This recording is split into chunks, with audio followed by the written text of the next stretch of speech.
نحمده ونصلي ونسلم على رسوله الكريم اما بعد اعوذ باللہ من الشیطان الرجیم بسم اللہ الرحمن الرحیم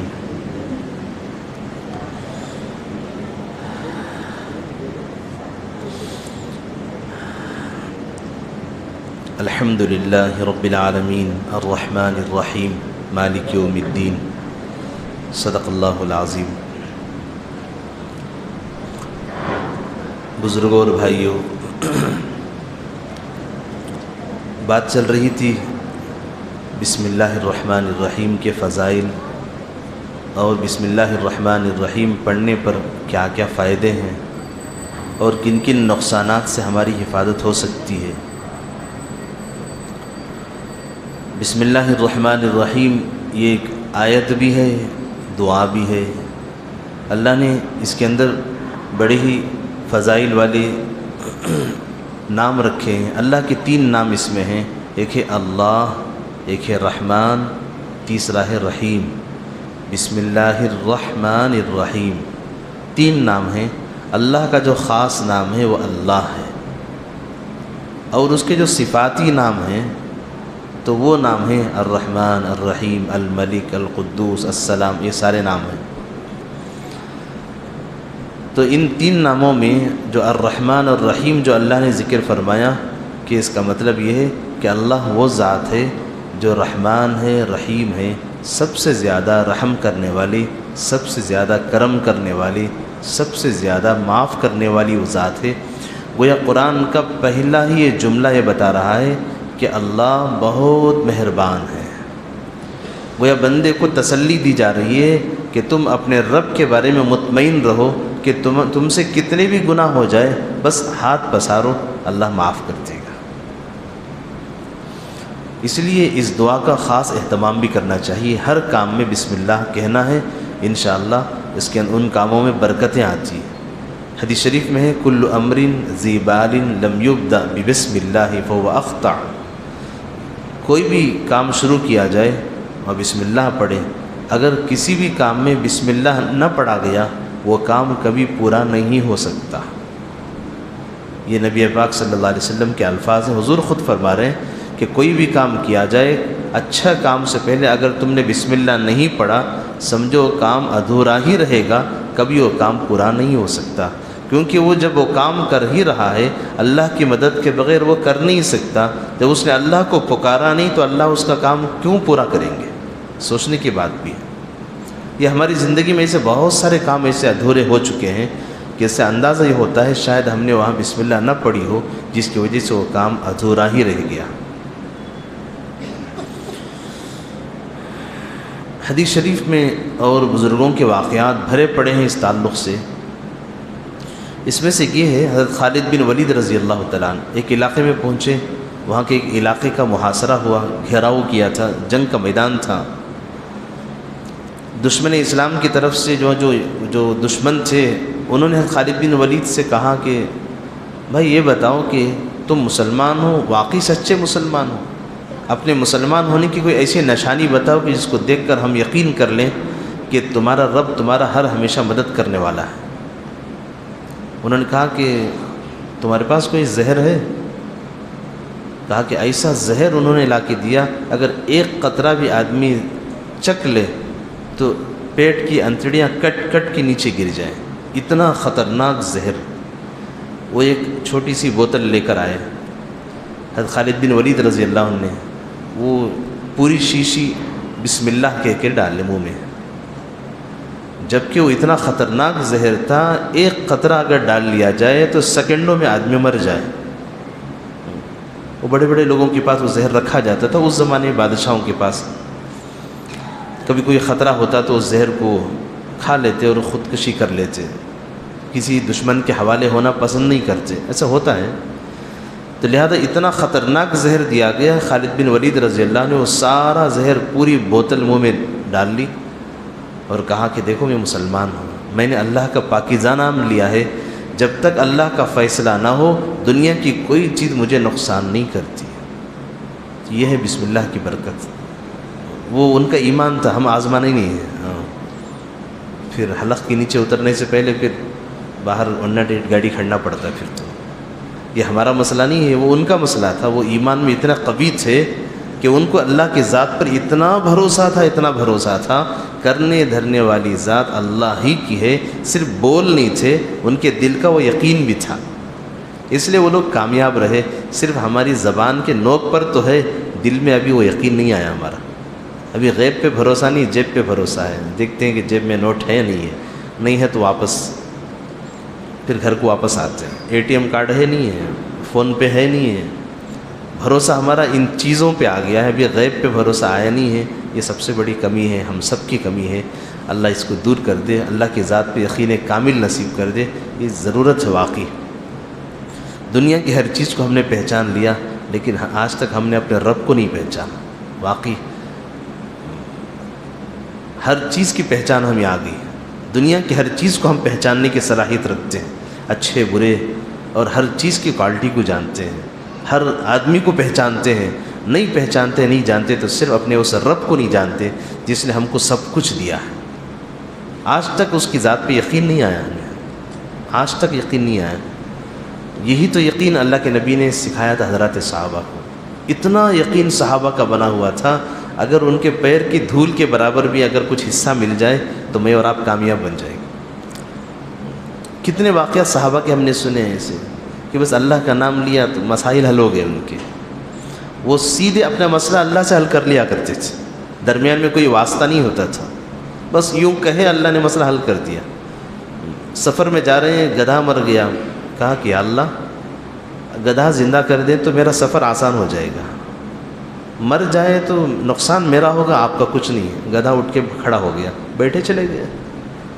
کتنا چٹکیوں میں آسانی سے مسئلہ حل کر لیا. اللہ سے کہہ رہے ہیں کہ اللہ میرا مسئلہ حل ہو جائے گا، گدھا مر جائے آپ کے پاس تو کوئی کمی نہیں ہے اس کی، مسئلہ تو میرا ہے. بس یہ کہنا تھا، بس مسئلہ حل ہو گیا. بارش کا مسئلہ تھا، کئی دنوں سے بارش نہیں آ رہی تھی. ایک بچے نے اپنی ماں کا دامن پکڑا اور کہا کہ یا اللہ یہ میری ماں وہ ہے، یہ میری ماں وہ ہے جس نے اپنی ساری زندگی پاکیزہ زندگی گزاری ہے، اس کے صدقے میں دعا مانگتا ہوں بارش برساتے. بس یوں دامن چھوڑا نہیں تھا کہ بادل آئے، بارش برس گیا. یہ ہوتی ہے ماں. اور یہ ایمان کا وہ درجہ ہے. اصل یہ عرض کرنا ہے کہ ایسے ایسے نیک لوگ گزرے ہیں جنہوں نے اپنا ایسا مقام بنا لیا تھا، بس ہاتھ یوں اٹھایا، ہاتھ نیچے اتارنے کی دیر ہے، اوپر سے فیصلے آ گئے. حضرت نوح علیہ السلام کی کشتی واقعہ سب جانتے ہیں. ساری دنیا پانی میں ڈوبی ہوئی ہے، صرف حضرت نوح علیہ السلام کی کشتی سمندر میں چل رہی پانی کے اوپر. اس میں جتنے انسان ہیں وہی باقی ہیں، بقیہ سب مر چکے ہیں. جب اس منظر کو اندر بیٹھنے والوں نے دیکھا، ارے پانی ہی پانی ہے. جو لوگ سمندری سفر کیے ہیں ان کو اندازہ ہے، آسمان بھی وہی، پانی بھی وہی نظر آتا ہے. کہیں کوئی کنارہ نظر نہیں آتا. جو سفر میں گزرے ہیں ان کو اندازہ ہے اس کا. یہی حال تھا، چاروں طرف پانی ہی پانی نظر آ رہا ہے. وہ کچھ خوف محسوس ہونے لگا. اللہ نے اس وقت کہا اے نوح ان سے کہو یہ کہے بسم اللہ مجریہا و مرساہا ان ربی لغفور الرحیم. یہ سمندری جہاز کی یہ دعا ہے. سمندری جو سفر ہوتا ہے، پانی کا سفر ہوتا ہے، اس میں پڑھنے کی یہ دعا ہے. کبھی کبھی یہ سفر بھی کرنا چاہیے اس دعا پر عمل کرنے کے لیے. کبھی بوٹ میں گئے، کم سے کم اس دعا پر عمل کرنے کے لیے کبھی جانا چاہیے، تاکہ ایک سنت یہ بھی زندہ ہو جائے ہماری زندگی میں. تو جب ان کے اندر کچھ ڈر سا محسوس ہوا، اللہ نے یہ دعا سکھائی. اے نوح ان سے کہو یہ کہیں بسم اللہ مجریہا و مرساہا ان ربی لغفور الرحیم. پورا بسم اللہ نہیں، بسم اللہ کا تھوڑا حصہ، بسم اللہ ہی اتنا پڑھ لیے تو ان کو ہمت آ گئی. وہ جتنے دن تک کشتی میں رہے ہمت سے رہے. اور ہم خوش نصیب لوگ ہیں، ہم کو اللہ نے پوری بسم اللہ دے دی. روم کا ایک بادشاہ تھا، تو اس زمانے کی سپر پاور حکومت جو کہلاتی تھی. تو بادشاہ کے سر میں ایسا درد آیا کہ اچھے معالجوں سے اس نے علاج کروایا، لیکن کوئی دوا فائدہ مند نہیں ہوئی. تو بادشاہوں کے تعلقات آپس میں ہوا کرتے ہیں. تو اس نے حضرت عمر فاروق رضی اللہ عنہ کو خط لکھا، امیر المؤمنین، کہ میرے سر میں ایسا درد ہے کہ علاج پہ علاج کر رہا ہوں لیکن درد جانے کا نام نہیں لے رہا ہے. آپ کے طبیبوں کے پاس، جو شاہی ڈاکٹر ہوتے ہیں حکومت کی طرف سے، ہو سکتا ہے کہ آپ کے پاس ماہر ڈاکٹر ہو، ان کی کوئی دوا آپ بھیج دیجئے تاکہ میرا سر کا درد صحیح ہو جائے۔ تو حضرت عمر فاروق رضی اللہ عنہ نے ایک ٹوپی تحفے میں بھیجی، بادشاہ سے کہا کہ آپ یہ ٹوپی پہن لیں، آپ کا سر کا درد چلا جائے گا۔ تو جیسی بادشاہ کی خدمت میں یہ ٹوپی پہنچی، بادشاہ نے اس ٹوپی کو پہنا، جیسی سر پہ ٹوپی پہنا سر کا درد غائب، ٹوپی نکالا پھر درد شروع۔ اس نے سوچا یہ کون سی بلا ہے، ہمیشہ ٹوپی سر پہ رکھ لیں گے، لیکن تعجب یہ تھا کہ ٹوپی میں ایسی کیا چیز ہے رکھنے سے سر کا درد چلا جاتا ہے، نکالنے سے واپس آ جاتا ہے۔ کچھ لوگوں کا مزاج ہوتا ہے تحقیق کرنے کا، ریسرچ کرنے کا، دیکھیں گے اس میں کیا ہے۔ اندر کھول کے دیکھا گیا، اندر ایک چھوٹی سی چٹھی تھی جس میں لکھا ہوا تھا بسم اللہ الرحمن الرحیم، بس اس کے علاوہ کچھ نہیں تھا، کوئی دوا نہیں تھی، کوئی زنڈو بام نہیں تھا، کوئی ایٹم بم نہیں تھا، کچھ نہیں تھا وہاں پہ، کہ صرف لکھا ہوا تھا بسم اللہ الرحمن الرحیم۔ لیکن اس کی قسمت میں ایمان نہیں تھا، اگر ایمان لانا اگر اللہ کے یہاں منظور ہوتا تو صرف ایک جملے سے وہ مسلمان ہو جاتا۔ اللہ کے نبی صلی اللہ علیہ وسلم معراج کے رات میں جنت میں پہنچے، جنت کی سیر کی، اور وہاں 4 ندیاں چل رہی تھی، جنت کی نہریں۔ ہم سب اس بات کو جانتے ہیں، پانی کی، شہد کی، دودھ کی، شراب کی، یہ 4 ندیاں جنت کی ہیں، وہ جنتیوں کے اختیار میں وہ ہوں گی۔ یہاں ندی جا رہی ہے، جنتی یہاں بیٹھا ہے، یہ اٹھ کر گلاس میں بھرنا اس کے لیے مشکل ہے، یہ ندی کو کہے گا یوں آ تو وہ سیدھا پیر کے پاس آئے گی۔ گویا اللہ ان ندیوں کو بھی ان کے تابع کر دے گا، جنتیوں کے۔ اور پانی اتنا میٹھا، شہد سے زیادہ میٹھا، برف سے زیادہ ٹھنڈا، دودھ سے زیادہ سفید، جس کی خوبیاں، اور شراب اتنی لذیذ، کبھی اس کا دماغ خراب نہیں ہوگا، مزے کی چیز ہوگی۔ شہد اس کی لذت کو کون نہیں جانتا، دودھ جس کی مٹھاس کو کون نہیں پہچانتا۔ جنت میں 4 ندیاں نہریں چل رہی ہیں۔ اللہ کے نبی صلی اللہ علیہ وسلم نے پوچھا یہ ندیاں کہاں سے نکلی ہیں، ان کی اصل جگہ کون سی ہے؟ حضرت جبرائیل علیہ السلام سے پوچھا، حضرت جبرائیل نے فرمایا یا رسول اللہ میں اس کو جانتا نہیں، آپ خود اللہ سے معلوم کر لیجیے۔ اللہ کے نبی نے دعا کی، یا اللہ مجھے اس کا علم دے دے کہ یہ ندیاں کہاں سے چل رہی ہیں۔ تو ایک فرشتہ آیا اور اس نے اللہ کے نبی صلی اللہ علیہ وسلم کی رہبری کی، وہاں جنت کے اس حصے میں بلا کے لے گیا۔ وہاں جا کے دیکھا کہ 4 ندیاں ایک جگہ سے نکلی ہوئی ہیں، اور اس جگہ پر لکھا ہوا ہے بسم اللہ الرحمن الرحیم۔ یہ تفسیر روح البیان، ایک قرآن کی ایک تفسیر، بہت بڑی تفسیر کی کتاب ہے عربی کی، اس کتاب میں یہ بات لکھی ہوئی ہے کہ وہاں بسم اللہ لکھا ہوا ہے، اور بسم اللہ کے حروف سے وہ ندی بہہ رہی ہے، ایک ایک حرف سے ایک ایک ندی ہے، اور اس میں لکھا ہے روح البیان میں بسم اللہ میں جو میم ہے، با سین میم، میم سے ایک ندی نکلی ہوئی ہے، وہ کون سی ہے؟ فیہا انہار من ماء غیر آسن، اس میں ایک ایسا پانی، اس ندی سے، میم کے نیچے سے ایک ایسا پانی بہہ رہا ہے کہ جو کبھی خراب نہیں ہوگا، وہ جنت کی پانی کی ندی اس میم سے۔ اس کے بعد بسم اللہ ہی جو اللہ ہے، اللہ کا جو ہا ہے، وَأَنْهَارٌ مِّن لَبَنٍ لَمْ يَتَغَيَّرْ طَعْمُهُ، تو وہ ہا کے نیچے سے ایک ندی جا رہی ہے کہ وہ دودھ کی ندی ہے، وہ ایسی ندی ہے کہ جس کا مزہ کبھی بدلے گا نہیں۔ اس کے بعد بسم اللہ کے بعد الرحمن ہے، الرحمن کے میم سے ایک ندی نکلی ہوئی ہے، وَأَنْهَارٌ مِّن خَمْرٍ لَذَّةٍ لِلشَّارِبِينَ، وہاں سے شراب کی ندی جا رہی ہے کہ ایسی شراب ہے جو پینے والے کو مزہ دے گی۔ اب الرحمن کے بعد الرحیم ہے، الرحیم کے میم سے جو ندی چل رہی ہے، وَأَنْهَارٌ مِّنْ عَسَلٍ مُصَفَّى، وہ ایک شہد کی ندی ہے۔ ذرا اندازہ لگائیے، بسم اللہ جنت میں لکھا ہوا ایک کلمہ ہے، اس کے ایک ایک حرف سے اللہ وہ ندیاں جنت کی چلا رہے ہیں جہاں جنتی مزے لے کے پئیں گے۔ معمولی بات نہیں ہے، صرف بسم اللہ ہم بڑی آسانی سے بچپن سے پڑھتے آ رہے ہیں، اور بغیر سمجھے پڑھ رہے ہیں، بغیر سوچے پڑھ رہے ہیں۔ اللہ کے ہاں اس کی اتنی عظمت ہے، اتنی عظمت ہے، جنت کی ندیوں کو اللہ نے اس کے ایک ایک حرف سے چلایا ہے، وہ ہمیشہ وہ ندیاں بہتی رہیں گی جب تک جنت رہے گی تب تک، جنت کب تک رہے گی بس اللہ جانتے ہیں، کروڑوں اربوں خربوں سال، جس کو کوئی نہیں جانتا، جنتی جنت میں ہمیشہ رہے گا، کب تک رہے گا بس اللہ جانتے ہیں۔ اسی کے ساتھ تفسیر کبیر امام فخر الدین رازی رحمۃ اللہ علیہ کی کتاب میں یہ بات لکھی ہے، حضرت عیسیٰ علیہ السلام ایک جگہ قبر کے پاس سے گزر رہے تھے، کیونکہ نبی اور پیغمبر ہیں، نبیوں کو اللہ وہ منظر دکھاتے ہیں جو عام لوگ دیکھ نہیں سکتے۔ گزرتے ہوئے دیکھ رہے تھے کہ ایک قبر میں عذاب ہو رہا ہے، نبی تھے، اس منظر کو دیکھ کر دل میں درد ہوا، آگے بڑھ گئے۔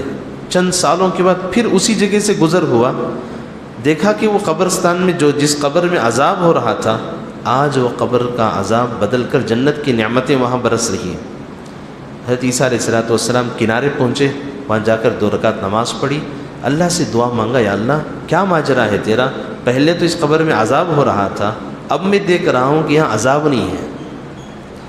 تو اللہ نے اپنی جانب سے عیسیٰ علیہ السلام کو معلوم کروایا کہ اے عیسیٰ، کہ جس بندے کی قبر میں عذاب ہو رہا تھا کہ اس کا ایک بچہ تھا، جس وقت یہ انتقال ہو رہا تھا اس وقت شاید وہ پیدا بھی نہ ہوا ہو۔ جب وہ بچہ بڑا ہوا اور بڑا ہونے کے بعد اس کی امی نے اس کو مکتب میں بھیجا، اس بچے نے جا کر سب سے پہلے استاد جی سے جو سبق پڑھا ہے وہ ہے بسم اللہ الرحمن الرحیم، کہ جس دن بچے نے بسم اللہ پڑھی، اللہ نے کہا کہ بیٹا تو مجھے رحمان کہہ کے پکار رہا ہے، یعنی رحم کرنے والے اللہ، میں اس کے باپ کو عذاب دے رہا ہوں، جب بچہ مجھے رحمان کہہ کے پکار دے، میں باپ کو عذاب دیتے مجھے شرم آتی ہے، تو اللہ نے قبر کے عذاب کو نعمتوں سے بدل دیا۔ یہ عیسیٰ علیہ السلام نے اپنی آنکھوں سے منظر دیکھا ہے، جس کو نقل کیا ہے علامہ رازی رحمۃ اللہ علیہ نے تفسیر کبیر میں، قرآن کی ایک بڑی تفسیر کی کتاب ہے، اس میں بات لکھی ہوئی۔